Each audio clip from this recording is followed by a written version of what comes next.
Chapter 24. 31 August 2001. I moved into my own place with trouble. The constant state of euphoria dropped me on cloud 9 and sustained me there. I had a job. I had public transport. I just turned 21, which would have mattered if I hadn't been illegally drinking wine since I was 16. And for the first time in my life, I felt empowered. I simply felt again. Within the first week, I'd located a dance studio down the street from me. I took lessons twice a week, worked 40 hours, and volunteered at a local cat shelter where I surrounded myself with 4 floors of cats. I had nothing, and my pay was taken all by my rent. I didn't eat and didn't have enough money to buy food. But that was okay because I hated food. I hated eating, and so I didn't. I managed on half a sandwich a day and a small glass of milk. I drank coffee, which fueled my on-the-go lifestyle. In my spare time, I danced. I danced despite the music I no longer played. Between the dancing and not eating, I dropped down to 80 pounds at 4'11". I still visited the city 2 times a month and was due back September of 2001. I felt William stiffen at the mention of that September. I looked at him across the table. "Yes," I said. "You know what happened that September." "We all know what happened that September."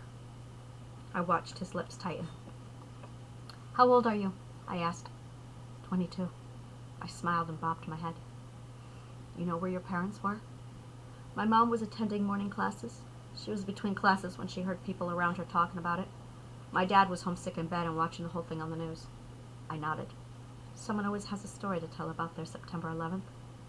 I had yet to tell mine. "What about you?" he asked. I stared at the table. I felt the tears swell. I was in New York so much over the last few years. She was my home. The time spent away from New York, I was waiting, forever waiting to go back. I feel like my whole life was spent waiting. I waited for Pissant. I waited for Scott. I waited for my mother and my father to help me. I waited for Hosea. I waited for someone to come and pick me up off the floor, to help me. I waited. No one ever came, not once. It is no wonder I lost all faith in the human race and their gods. William listened. I could hear him holding his breath. I was supposed to be in New York that day. Scott changed our plans last minute.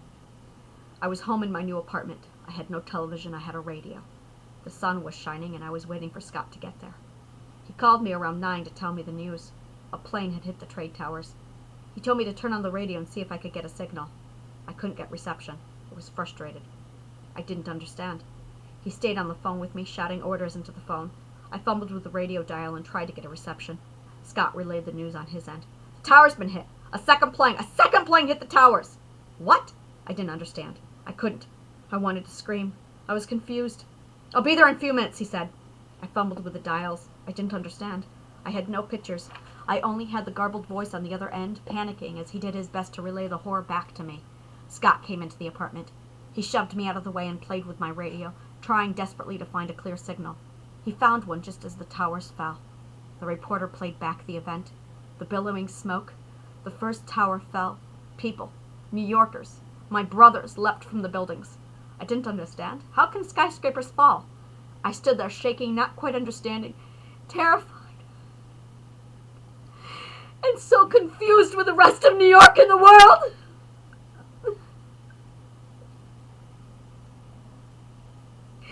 The second tower fell.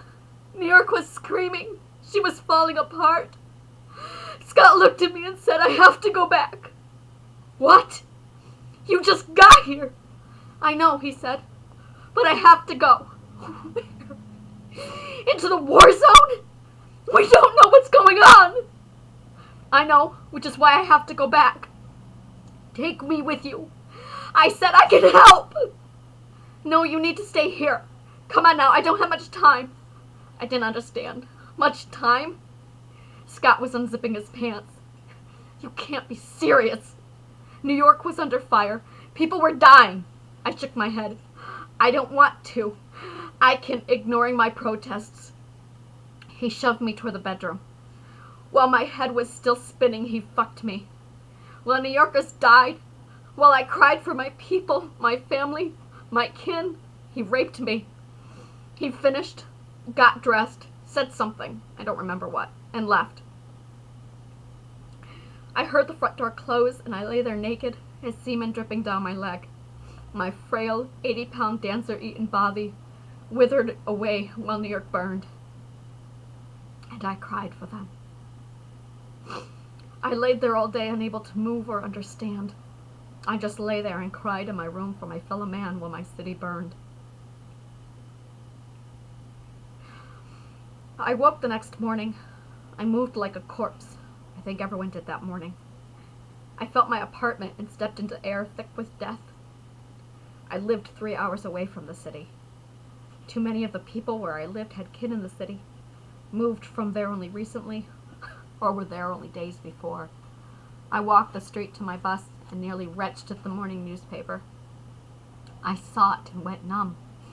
I tried to understand. I couldn't. I got on my bus and found a seat and stared at every face. Every face looked battered with grief for the 3,000 who died only yesterday. I hadn't heard yet about the Pentagon or Flight 93. Each one of us near tears, each one of us looked as if we had just stepped out of a war zone. I arrived at my job. The lights were still out. I followed my usual routine and made my way to the break room. The TV was on. I looked up and froze. There she was in all her elegance and strength. I stared at my city under fire. The people jumping, the smoke rolling, the towers falling. I went white and quiet. I left the break room and reported to the meeting. The managers spoke about nothing relevant. None of it mattered. I remember thinking that a lot. I was locked in my own head. I was silent. Confusion battled grief. The images replayed all the day before. Scott raped me. He left me. He denied me the one thing I needed, and that was my New York. To see my old New York. To help her, to be there, to know she was okay. And all he could think about was sex. I turned into the meeting. Due to recent events, I'd like to propose a moment of silence for those lives lost yesterday. And then there was silence. That silence cut through my sanity, and I broke. I crumbled under my tears, and everyone there followed me. We held each other, we sobbed, and we hugged. Strangers clung to each other, desperate to be rid of the hurt we all shared, and I broke. I didn't know who held me. I'd never been held while I cried in my life, not when my cats died or my cousins. I looked up and saw Richard, one of the managers, holding me. "Lily," he said to a coworker, "can you take her?" He passed me to Lily. She closed her eyes and held me. Tears lined our faces, and that morning I shared my grief with another human being.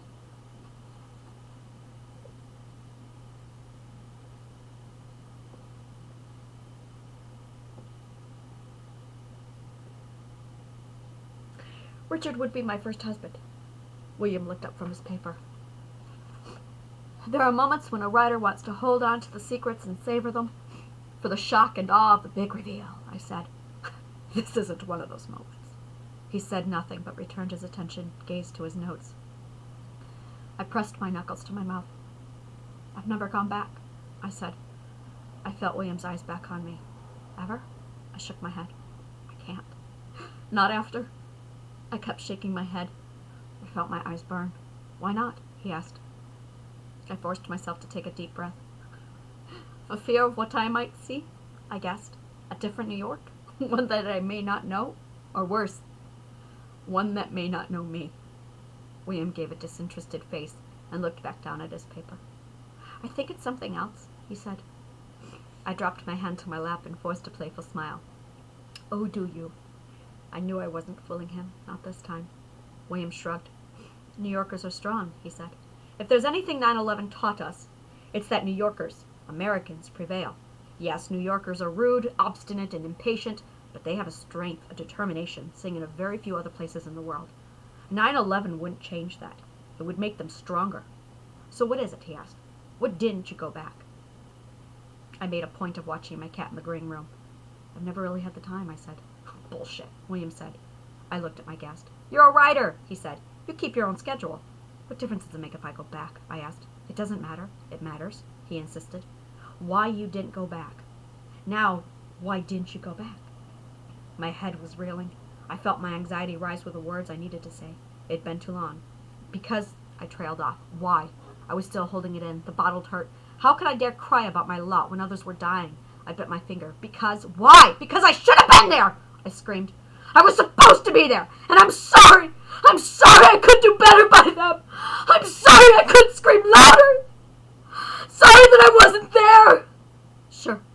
Ian said beside me. Your people are dying, but you're sorry. Keep your Irish sorries and stuff 'em. He was mocking me, but I had to make him understand. He had to understand. We'd made plans to drive up that day, I said. I was supposed to be there, and I wasn't. We changed our plans last minute, and instead of dying with him, he raped me. He fucked me. He left me. And people were dying. People were... I should have been one of them.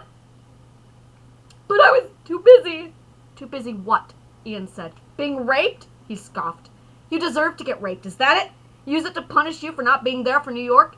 Is that why you didn't go back? You don't feel sorry for her. You felt sorry for yourself. Rage distorted my face. Now wait a minute, I said to Ian. I do not. I hate pity. I do not accept it. Most of all from me. I loved her. I belonged with her. And I should have died with her. I should have suffered with her. I got out too easy. Ian was nodding too politely. You did, he said. And why shouldn't you? You were only raped after all. Well, they were dying. Their suffering far outstrips yours. What right do you have to cry about your hurt? One would hardly think you cared about New York at all. I do care. What he did was nothing compared to what was happening in New York. It was something. You were only raped after all. I would have been there for her, I insisted. So why weren't you, he asked. Because I couldn't get to her.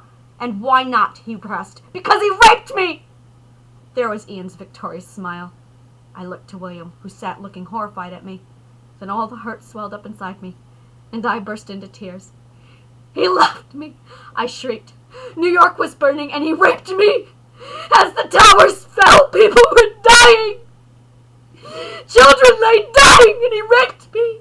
He fucked me, and he left me. He raped me, and I couldn't even save me. I shook under my grief. And I cried right then for New York, and the people who lost their fathers and mothers, husbands and wives. I cried for them as I had cried for them days on end. But mostly right then, I cried for me.